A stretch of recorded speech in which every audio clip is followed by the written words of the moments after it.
뉴스파이팅 배승입니다. 2부를 시작합니다. 의대 증원과 관련한 의정 갈등이 넉 달 넘게 이어지고 있습니다. 정부와 의료계가 평행선을 달리는 가운데 전공의와 의대생 대다수는 여전히 복귀를 하고 있지 않는데요. 보는 국민들도 이제는 지쳐가고 있습니다. 관련해서 정형선 연세대 보건행정학부 교수 연결해서 이야기 나눠보겠습니다. 안녕하세요. 예, 안녕하십니까. 네, 의대 증원에 반발해서 집단 사직한 전공의들의 복귀가 늦어지고 있습니다. 이 공백 사태가 길어지면 중증 환자 치료에 차질이 빚어질 수 있다고 하던데요. 어떻습니까? 예, 물론 그렇죠. 전공의들이 어느 정도 의료 행위 제공을 하고 있었기 때문에 그 부분도 공백이 발생하는 것이고, 네. 더 그런 것은 그 상급 종합병원이라든지 대형 병원에서 예. 이 전공의들의 보조를 받아서 네. 교수나 전문의들이 업무를 보는데 당직이라든지 여러 면에서 업무가 과중되는 그런 문제가 생길 수 있는 거죠. 그렇습니다. 이 전공의들이 돌아오지 않는 진짜 이유는 무엇이라고 교수님께서는 생각하십니까? 네, 일단 누구나 주지하듯이 네. 의대 정원을 대폭 증원하는 데 대한 반발이 우선 있었고요. 예. 그거 외에도 전공의들은 평상시 장기간 연속 근무를 한다든지 예. 당직을 계속 쓴다든지 그렇죠. 예. 가중한 어떤 보조 업무들을 하고 있었기 때문에 네. 그런 어떤 신체적인 정신적인 피로감 이런 것에 대한 반발 이런 것들이 복합적으로 작동하고 있는 것으로 보입니다. 그러니까 의대를 증원했다, 의대 정원을 증원했다라는 이유로 전공의들이 돌아오지 않는데 또 본인들은 장기간 뭔가 저렴한 임금으로 노동력을 제공했는데 정부가 이럴 수 있느냐 이런 심리가 강한 것 같아요. 어떻습니까? 그렇죠. 네, 말씀대로 복합적으로 작동하는데 우선 이제 두 개가 결부되는데 그동안은 그런 힘든 상황이 있더라도 네. 잠시 그런 노력을 하게 되면 그 기간에 또 자기들은 어떤 임상 훈련을 통해서 전문의로서의 실력도 갖추게 되고 또 장래에는 보다 많은 수입이 보장된다라고 이렇게 여겨왔는데 네. 아무래도 이제 의대 증원이 되고 의사들의 경쟁이 심화되면 물론 10년 후부터의 일입니다만은 네. 그러면 장래 본인들이 활동할 때 네. 아무래도 개인이 받아가는 수입은 줄어들 거다라고 경쟁이 심화될 거다 이런 거에 대한 어떤 실망감 이런 게 동시에 작동하는 거죠. 그렇죠. 근데 전공과 무관한 것이 아닙니다. 그렇군요. 전공의뿐만 아니라 지금 휴학한 의대생들도 있지 않습니까? 네. 이 휴학한 의대생들도 같은 생각인가요? 예, 결국은 이제 전공의들은 의협 현장에서 피로감을 느끼지만 예. 의대생들은 그동안의 입시 과정에서의 어떤 고득점을 위한 노력 과정에서 힘들었고 또 그래서 어렵게 들어왔는데 네. 자기들의 후배들이 자기들보다는 쉬운 절차를 통해서 들어올 거라는 것이 일종의 그런 어떤 것에 대한 반발이 일단 기본적으로 있죠. 그것이 결국은 우리 사회가 볼 때는 사다리 걷어차기에 해당하는 것으로 이렇게 해석이 될 수 있지만 당사자들의 입장에서는 자기들은 당연히 노력에 대한 대가로 받아야 될 부분들이 상당히 원래 약속과 다르다 이렇게 또 느낄 수도 있는 거죠. 그렇습니다. 당사자들의 입장을 또 이해 못할 바도 아니지만 그런 집단 행동이 좀 오래돼가면서 국민 반감도 좀 커지고 있습니다. 이런 차이가 어떻게 교수님께서는 좀 부담으로 다가오십니까? 예, 그러니까 일단은 이게 어떤 본인들의 의사표시를 넘어서서 지금 이제 우리 사회로 볼 때는 의사 인력의 공급이라고 하는 것에서도 차질이 생기게 되고 네. 그리고 그런 미래 인력을 위해서 일정한 교육을 하는 현장에서도 원래 적정하다고 생각되는 인원들이 그렇죠. 나중에 다시 또 몰려서 교육을 받아야 되는 환경도 만들어지고 아무튼 여러 가지로 당사자도 그렇고 우리 사회 전체적으로도 반드시 해결하고 넘어가야 될 지금 과제가 되어 있는 현안이죠. 이 자발적 사직과 휴학이라고 하지만은 또 일부에서는 그냥 병원으로 돌아가겠다 이런 학생들도 있는 것 같은데 일부 중에는 복귀를 하고 싶어도 동료 병원 의사들한테 배신자 취급을 받는 게 두려워서 주저하고 있는 그런 친구들도 있을까요?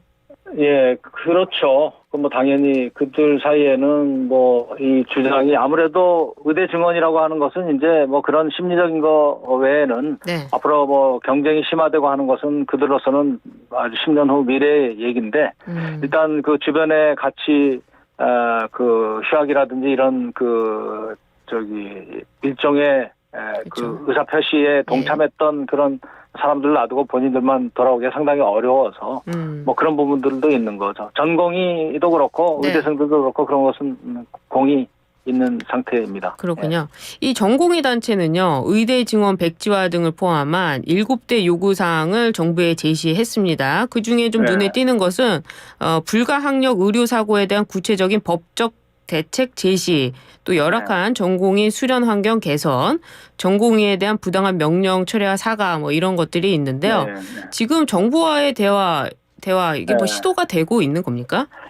예, 지금 사실은 지금 뭐 7대 요구사항이라고 이렇게 처음에 제시를 했는데 뭐 네. 그 대부분은 지금 정부가 사실상 받아들인 상태예요. 예를 들어서 뭐 지금 말씀하신 것 중에서도 그 의료사고 특례법이라고 해서 불가항력 사고에 대해서 어느 정도 법적 진행을 하고 있고요. 예.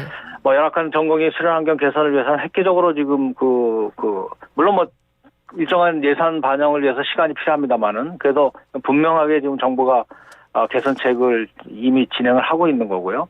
뭐 등등 해서 대부분의 내용은 업무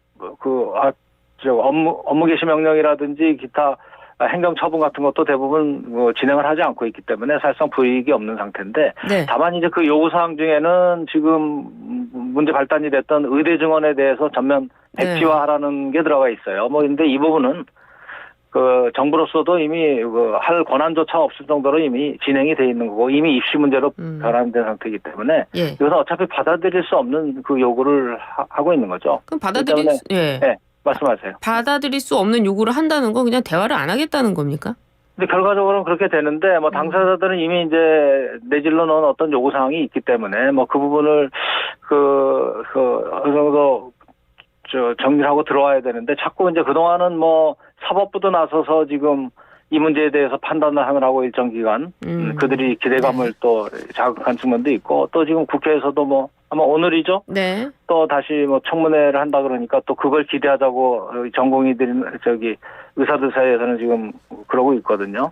오히려 이런 것들이 오히려 사태 해결을 늦추는 그런 결과를 가져오는 측면이 있어요. 이제 우리 사회가 전체적으로 이 문제는 정리된 것으로 이렇게 해놔야 오히려 돌아올 수 있는 어떤 계기가 마련된다고 봅니다. 근데 사실 의대 증원은요, 이 필수 의료 뭐 산부인과라든지 소아과라든지 지금 그런 피해가 그런 부분에서 사실 의대 증원을 했는데 이런 것들을 포함해서 병원에서는 수가 개선 등 근본적인 문제점을 해결해야지 의료계가 이게 된다고 하는데 필수 의료 분야의 낮은 수가 때문에 사실은 뭐 돈 잘 버는 피부과라든지 성형외과 바로 이렇게 가는 거 아닙니까? 네, 그 말하는 소아과라든지 산부인과 등의 필수 의료의 지금 한계는 뭐 그런 수가의 문제보다는 사실은 이제 그 대상 아이가 적게 출산되고 있고 그다음에 그래서 소아들의 숫자가 줄어드는데 근본적인 원인이 있어요. 물론 이제 그것을 그들의 경영을 위해서 정부라든지 건강보험에서 수가들을 조정해주는 작업은 반드시 필요합니다. 그러나 이제 전체적으로 의사들의 그 소득 자체가 부족한 건 아니기 때문에 그쪽에 상대적으로 낮아진 그런 소위 필수 의료 분야들 이런 쪽을 집중적으로 지원할 수 있는 체계.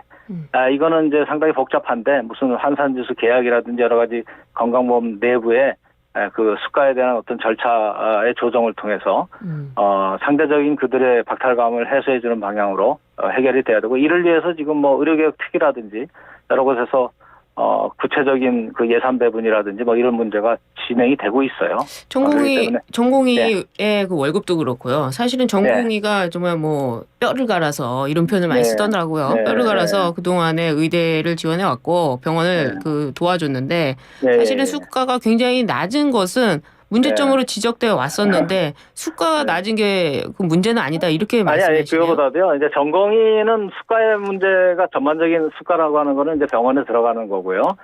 전공의들은 이제 그 안에서 봉급을 받는데 한 연봉 한 8천만 원 정도 받아요. 평균적으로.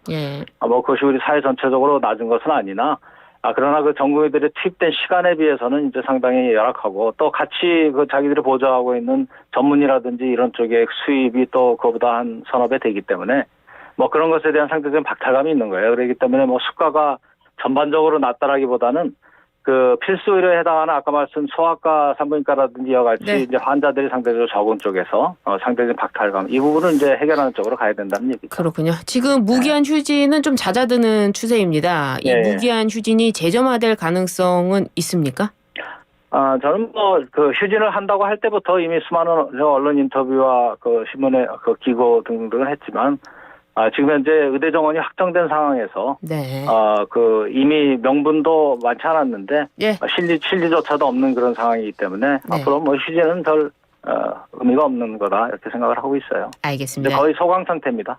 알겠습니다. 말씀 잘 들었습니다. 그래요. 네, 지금까지 정현선 연세대 보건행정학부 교수였습니다.